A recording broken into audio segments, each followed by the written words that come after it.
ओम नमः शिवाय। ओम नमो भगवते वासुदेवाय नमः। आप सभी का अमृत गगन चैनल पर स्वागत है। मित्रों, आज हम श्रवण करेंगे फाल्गुन मास पूर्णिमा व्रत कथा। फाल्गुन मास पूर्णिमा व्रत कथा को पूर्ण निष्ठा और विश्वास के साथ संपूर्ण श्रवण करें। ऐसा करने से भोलेनाथ के साथ साथ भगवान विष्णु की कृपा भी प्राप्त होगी। पूर्णिमा तिथि का हिंदू धर्म में विशेष महत्व है। इसे धनदायक और संतानदायक व्रत माना गया है। जो लोग पूरे विधि विधान से पूर्णिमा का व्रत करते हैं और पूर्णिमा के दिन चंद्रमा को अर्घ्य देते हैं, उन पर भगवान विष्णु और माता लक्ष्मी की विशेष कृपा होती है। पूर्णिमा की व्रत कथा के अनुसार द्वापर युग में एक समय की बात है कि यशोदा जी ने कृष्ण से कहा, हे कृष्ण, तुम सारे संसार के उत्पन्न करता, पोषण तथा उसके संहार करता हो। आज कोई ऐसा व्रत मुझसे कहो जिसके करने से मृत्यु लोक में स्त्रियों को विधवा होने का भय ना रहे तथा यह व्रत सभी मनुष्यों की मनोकामना पूर्ण करने वाला हो। तब श्री कृष्ण कहने लगे, हे माता, तुमने अति सुंदर प्रश्न किया है। मैं तुमसे ऐसे ही व्रत को सविस्तार कहता हूँ। सौभाग्य की प्राप्ति के लिए स्त्रियों को 32 पूर्णिमाओं का व्रत करना चाहिए। इस व्रत को करने से स्त्रियों को सौभाग्य संपत्ति मिलती है। यह व्रत अचल सौभाग्य को देने वाला और भगवान शंकर के प्रति मनुष्य मात्र की भक्ति को बढ़ाने वाला है। यशोदा जी कहने लगी, हे कृष्ण, सर्वप्रथम इस व्रत को मृत्यु लोक में किसने किया था, इसके विषय को विस्तार पूर्वक मुझसे कहो। श्री कृष्ण जी कहने लगे कि इस भूमंडल पर एक अत्यंत प्रसिद्ध राजा, चंद्रहास से पालित अनेक प्रकार के रत्नों से परिपूर्ण कातिका नाम की एक नगरी थी। वहां धनेश्वर नाम का एक ब्राह्मण था और इसकी स्त्री अति सुशील रूपवती थी। दोनों ही उस नगरी में बड़े प्रेम से साथ रहते थे। घर में धन धान्य आदि की कोई कमी नहीं थी। उनको एक बड़ा दुख था, उनको कोई संतान नहीं थी, जिस वजह से वे बहुत दुखी रहते थे। एक दिन एक बड़ा तपस्वी योगी उस नगरी में आया। वह योगी बाकी सभी घरों से भिक्षा मांगकर भोजन किया करता था, लेकिन उस ब्राह्मण के घर से भिक्षा नहीं मांगा करता था। एक दिन योगी गंगा किनारे भिक्षा मांगकर प्रेम पूर्वक खा रहा था कि धनेश्वर ने योगी को यह सब करते देख लिया। अपनी भिक्षा के अनादर से दुखी होकर धनेश्वर योगी से बोले कि आप सभी घरों से भिक्षा लेते हैं, परंतु मेरे घर से भिक्षा कभी नहीं लेते, इसका क्या कारण है? तब योगी कहने लगा कि हमारा धर्म आपके घर से भिक्षा लेने की आज्ञा नहीं देता, क्योंकि अभी आप गृहस्थ जीवन में एक सुख से वंचित हैं। आपके घर संतान होने पर मैं आपके घर से भी भिक्षा स्वीकार कर लूंगा। उन्होंने कहा कि जिसे संतान नहीं है, उसके घर से भिक्षा लेने से मेरा भी पतित हो जाने का भय है। धनेश्वर यह सब बातें सुनकर बहुत दुखी हुआ और हाथ जोड़कर योगी के पैरों पर गिर पड़ा तथा दुखी मन से कहने लगा कि आप मुझे संतान प्राप्ति के उपाय बताएं। आप सर्वज्ञ हैं, मुझ पर अवश्य ही यह कृपा कीजिए। धन की मेरे घर में कोई कमी नहीं है, लेकिन मैं संतान न होने के कारण अत्यंत दुखी हूँ। आप मेरे इस दुख का हरण कीजिए। यह सुनकर योगी कहने लगे कि तुम चंडी की आराधना करो। घर पहुंचकर उन्होंने यह सारी बात अपनी पत्नी को बताई और खुद वन में चला गया। वन में पहुंचकर उसने चंडी की आराधना की और उपवास किया। चंडी ने 16 दिन उसको सपने में दर्शन दिए और कहा कि हे धनेश्वर, जा, तेरे पुत्र होगा, लेकिन उसकी आयु सिर्फ 16 वर्ष होगी। 16 वर्ष की आयु में वह मृत्यु को प्राप्त हो जाएगा। अगर तुम दोनों स्त्री और पुरुष 32 पूर्णिमाओं का व्रत करोगे तो वह दीर्घायु हो जाएगा। जितनी तुम्हारा सामर्थ्य हो उतने आचे के दिए जलाकर शिव जी का पूजन करना, लेकिन पूर्णिमा 32 ही होनी चाहिए।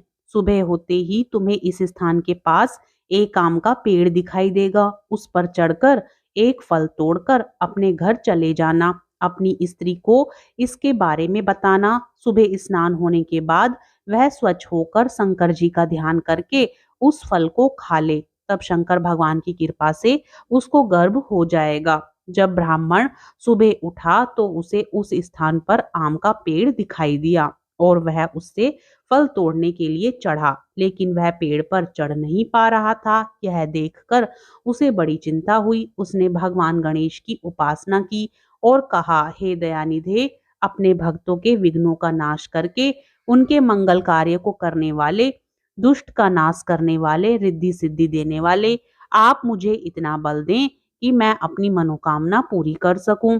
इसके बाद वह पेड़ से फल तोड़कर अपनी पत्नी के पास पहुंचा।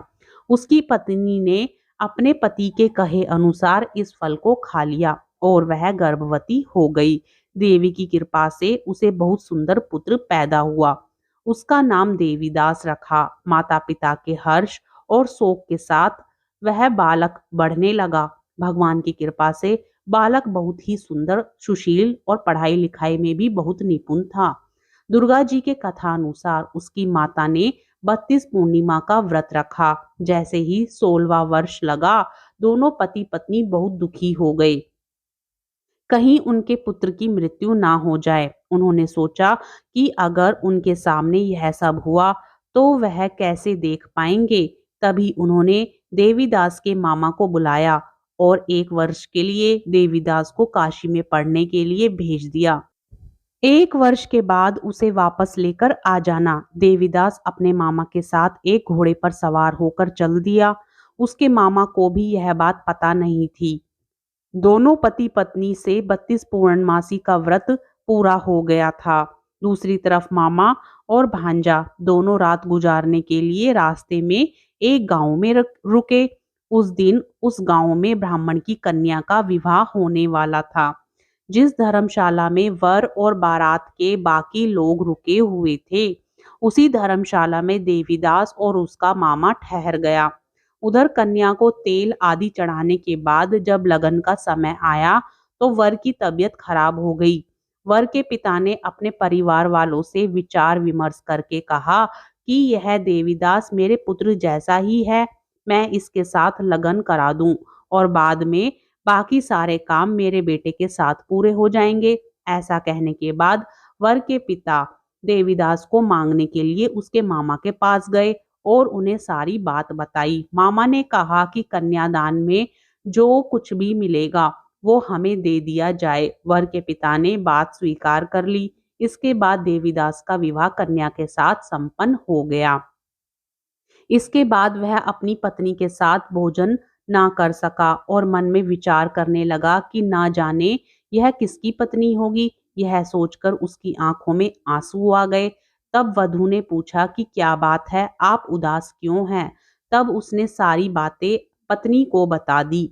तब कन्या कहने लगी कि यह ब्रह्म विवाद के विपरीत है। आप ही मेरे पति हैं, मैं आपकी ही पत्नी रहूंगी, किसी अन्य की कभी नहीं। तब देवीदास ने कहा, ऐसा मत करिए, क्योंकि मेरी आयु बहुत कम है। मेरी बाद आपका क्या होगा? लेकिन उसकी पत्नी नहीं मानी और बोली, स्वामी आप भोजन कीजिए। दोनों रात में सोने के लिए चले गए।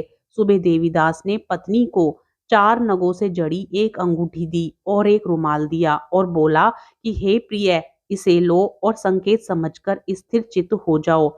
मेरे मरण और जीवन जानने के लिए एक पुष्प वाटिका बना लो। उसमें सुगंधित वाली एक नव मल्लिका लगा लो। उसको प्रतिदिन जल से सींचा करो और आनंद के साथ खेलो कूदो। जिस समय और जिस दिन मेरा प्राणांत होगा उस दिन यह फूल सूख जाएंगे। जब यह फिर से हरे हो जाएं तो जान लेना मैं जीवित हूँ। यह समझाकर वह वहां से चला गया। इसके बाद जब वर और बाकी बाराती मंडप में आए तो कन्या ने उसे देखकर कहा कि ये मेरा पति नहीं है। मेरे पति वह हैं जिनके साथ रात में विवाद हुआ है। इसके साथ मेरा विवाह नहीं हुआ। अगर यह वही है तो यह बताए कि मैंने इसको क्या दिया है। साथ ही कन्यादान के समय को आभूषण मिले, उन्हें दिखाए। कन्या की यह सारी बातें सुनकर वह कहने लगा कि मैं यह सब नहीं जानता। इसके बाद सारी बारात भी अपमानित होकर वहां से लौट गई। भगवान श्री कृष्ण बोले, हे माता, इस प्रकार देवीदास काशी चला गया। कुछ समय जब बीत गया तो एक सर्प उसको डसने के लिए वहां आया, लेकिन वह उसको काट नहीं पाया। क्योंकि उसकी माता ने पहले ही 32 पूर्णिमा का व्रत कर लिया था। इसके बाद खुद काल वहां पहुंचा भगवान की कृपा से। तब भी वहां माता पार्वती और भगवान गणेश आ गए।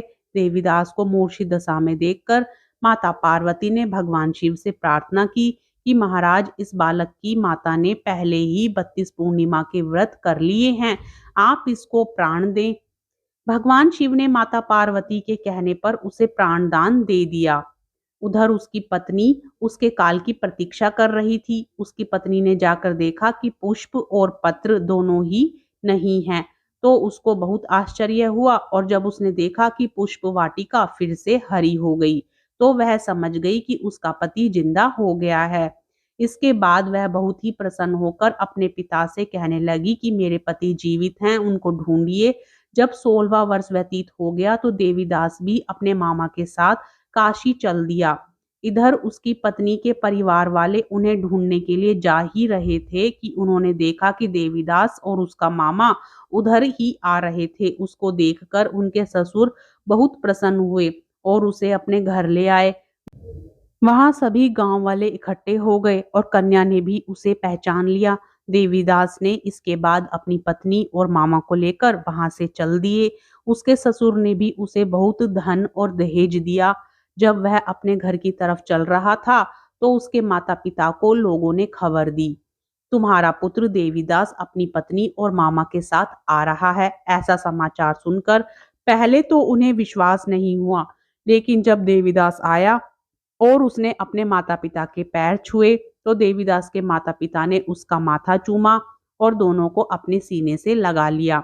दोनों के आने की खुशी में धनेश्वर ने बहुत दान दक्षिणा ब्राह्मणों को दी।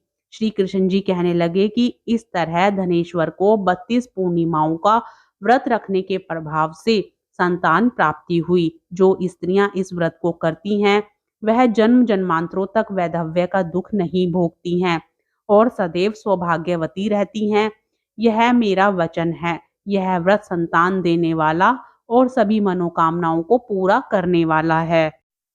ओम जय जगदीश हरे स्वामी, जय जगदीश हरे।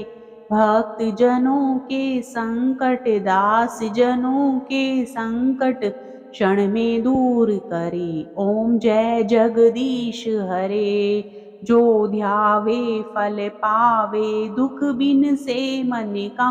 स्वामी दुख बिन से मन का, सुख संपत्ति घर आवे। सुख संपत्ति घर आवे, कष्ट मिटे तन का। ओम जय जगदीश हरे। मात पिता तुम मेरे, शरण गहूँ मैं किसकी। स्वामी शरण गहूँ मैं किसकी। तुम बिन और ना दूजा, प्रभु बिन और ना दूजा। आस करूं मैं जिसकी। ओम जय जगदीश हरे। तुम पूर्ण परमात्मा, तुम अंतर्यामी। स्वामी तुम अंतर्यामी। पार ब्रह्म परमेश्वर तुम सबके स्वामी। ओम जय जगदीश हरे। तुम करुणा के सागर, तुम पालन करता। स्वामी तुम पालन करता। मैं मूर्ख खल कामी, मैं सेवक तुम स्वामी। कृपा करो भरता। ओम जय जगदीश हरे। तुम हो एक अगोचर, सबके प्राणपति। स्वामी सबके प्राणपति। किस विध मिलूं दया मैं, किस विध मिलूं दया मैं, तुमको मैं कुमति। ओम जय जगदीश हरे। दीन बंधु दुख हरता, ठाकुर तुम मेरे।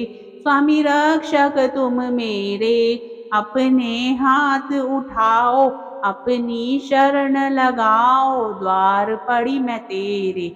ओम जय जगदीश हरे। विषय विकार मिटाओ, पाप हरो देवा। स्वामी कष्ट हरो देवा। श्रद्धा भक्ति बढ़ाओ, बल और बुद्धि बढ़ाओ, संतन की सेवा। ओम जय जगदीश हरे। जय जगदीश हरे। स्वामी जय जगदीश हरे।